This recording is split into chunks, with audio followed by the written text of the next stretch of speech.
Is it a lawful object? No, it's unlawful. So, even if we are just offering something and other accepting it, the object should be lawful. The simple illustration is, I'm offering my house, but the other is using it for gambling purpose, so it is not lawful.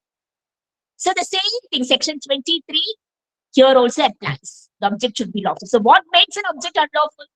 If it is forbidden by law, if it is fraudulent, if it is causing injury to the person or property, if it is immoral or opposed to public policy. So this should not be the object of what we call the offer or acceptance.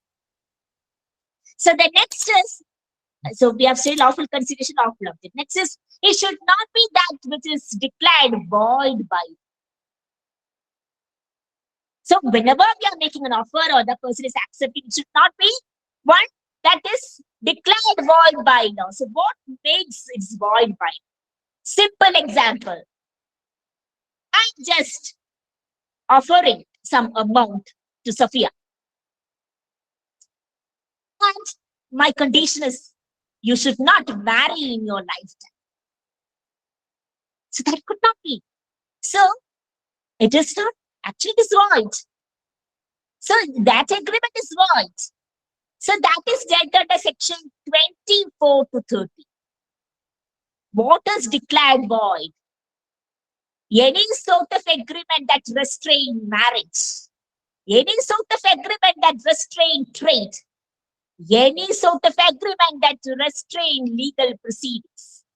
And again, wagering agreement. If you are making an agreement in the form of bet. So these are declared void.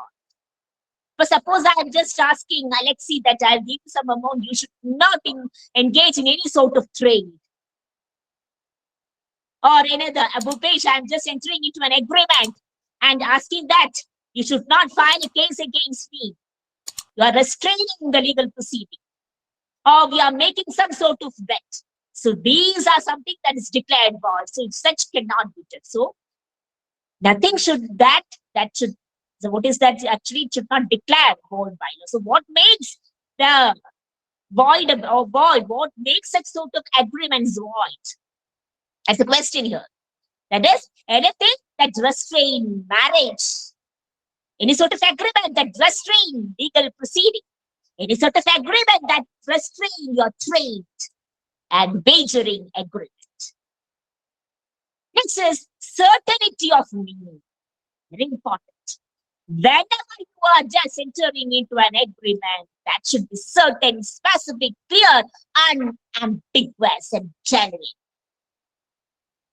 Very simple example. Suppose Sophia, actually, she's a merchant just selling oil, different kinds of oil. Suppose I'm just offering, you are just offering me some the oil and I'm ready to accept. But different kinds of oil you are just dealing with. You are not specifying what sort of oil. That is not a contract. That cannot be sort of an agreement. So it should be certain. So I should say that I've just accepted, I just want to accept, I'm just offering to purchase mustard oil. Then it is okay. That is clear. That is certain. Otherwise, no. So whatever be the terms of the agreements, that should be certain, clear. The certainty of meaning. Suppose a person is dealing only with the oil, mustard oil alone or coconut oil alone, then there is no need of specification because it is understood. He is only dealing with such sorts of oil.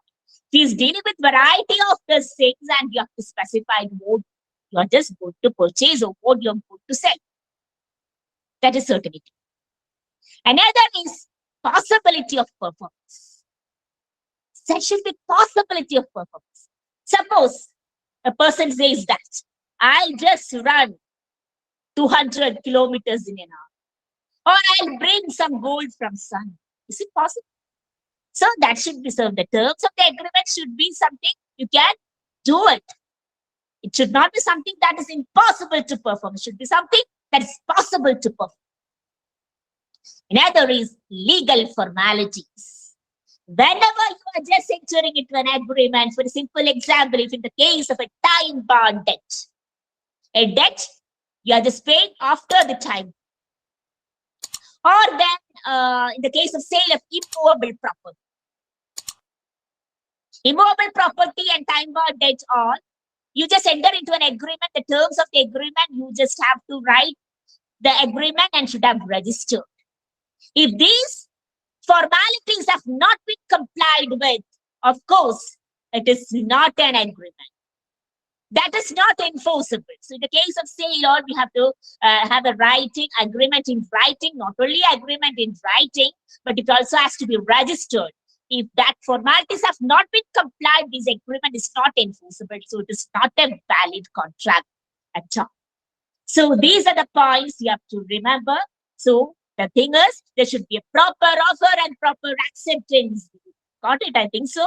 In other ways, you can say that whenever you are just entering into contract, there should be competency of the parties, the free consent of the parties. There should be intention to create legal relationship, to be lawful object. They're not declared void by law, the certainty of meaning, possibility of performance, and of course, the last one is the legal formalities. Now we can just move on to the subject of offer. If I am offering my car to Sophia, so I am the offerer, or I can also call the promiser. And Sophia is, of course, the offerer. So once Sophia has accepted it, she becomes an acceptor or promisee. So offer is actually one person signifies to other his willingness to do or abstain from it. So I'm making an offer to Sophia. Okay, and Sophia is accepting it. So once I'm making an offer, of course, I could see that I'm the offerer, the other person is offering. Once it is accepted, she becomes a promise. So offer can be positive or negative. I am offering my house. That's a positive. Another is I'm just offering Sophia that I will not file any case against you if you just give me 10 lakh rupees. That's the negative offer. So offer can be positive or negative. So positive, just selling it. Another is I'm just asking Sophia that I am offering this much amount. But the thing is, you should not file a case against you. It's a negative act. So offer can be classified as general offer, specific offer, expressed offer, implied offer, then counter offer, cross offer, standing offer. It's a simple way of classification. Expressed and implied offer, general or specific offer. Then you can say that's a cross offer, counter offer, another is standing offer. We'll just discuss it. What is expressed offer? If I'm making an offer in writing or by the spoken words, Alexi, I'm just stating that I'm ready to sell my table. So that's actually expressed. What is implied offer? As after a journey, your luggages, the police taking your luggages. So between coolie and me, there is an implied offer for the amount, for the service, the amount to be paid for his service. That is an implied offer, not expressing it, but that's an implied offer. Next is general offer and specific offer. If an offer is made to the general or public at large, you can say that it is a general offer. If an offer is made to a particular person, suppose I'm just making an offer to Sophia, it's a specific offer. Or if I'm just making an offer to this group, to a particular group, you can say that's a specific offer. Suppose my watch is lost. I'm offering that if someone have traced my watch, I'll just give a reward of 2,000 rupees. That's a general offer. So you understood what is general offer and specific. Very important case law is in the case of general offerers. Carlyle versus carbolic smoke. So you might have you might have actually studied that. I think in many your exams, all that questions will be coming as a problem question. All Carlyle versus carbolic smoke. In this case, the carbolic smoke ball was developed, and there was an offer that is, if that carbolic smoke ball is used 3 times for 2 weeks, no one will be caught by influenza or COVID. So what happened is Carlyle has purchased it. She have used it. Whatever has been offered, that is 3 times for 2 weeks. No one will be infected by influenza. And if someone has caught this influenza or cold, they'll be rewarded with £100. And for that, they have already deposited £1,000 in the bank. So that general offer was so genuine and there was sincerity. But what happened is this Carlyle, while used it, he was infected by COVID. And he was, Carlyle was, she was rewarded with this £100. So even though that was a general offer, there was a sincerity in that offer. So that's why this Carlyle could claim for that amount. So that is general offer. Another is specific. Next is a cross offer. What is a cross offer? The thing is, I'm just offering Safiya my house for 10 lakh rupees. But actually for 10 lakh. And Safiya is also making an offer to buy my house for 10 lakh. So this is not acceptance. Both are making offer. This is what you call cross offer. So what is cross offer? I'm just offering my house for 10 lakh. And Safiya is also offering. Very sense. They doesn't know each other. So that is what we call cross offer. Another is counter offer.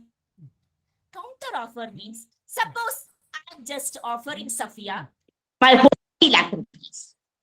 But Safiya is offering that she'll purchase it for 15 lakhs. These are both are offers. This is counter offer. Okay. I'm ready to sell it for 20 lakhs, but Safiya says that I'll purchase for 15 lakhs. This is counter offer, that's more accepted. Next is standing offer. Standing offer means if a particular offer is for a continuous period. For example, I've decided to purchase wheat from a wholesaler for a period of 1 year. So that's the sort of tender. So sort of tenders on, you could say that's a standing. So these are the different kinds of general, specific, expressed, implied, crossover, counter offer, and again you can say that standing offer. Standing offer is in the form of tender. I think it's clear for you. And if there's any doubt, you can just ask questions.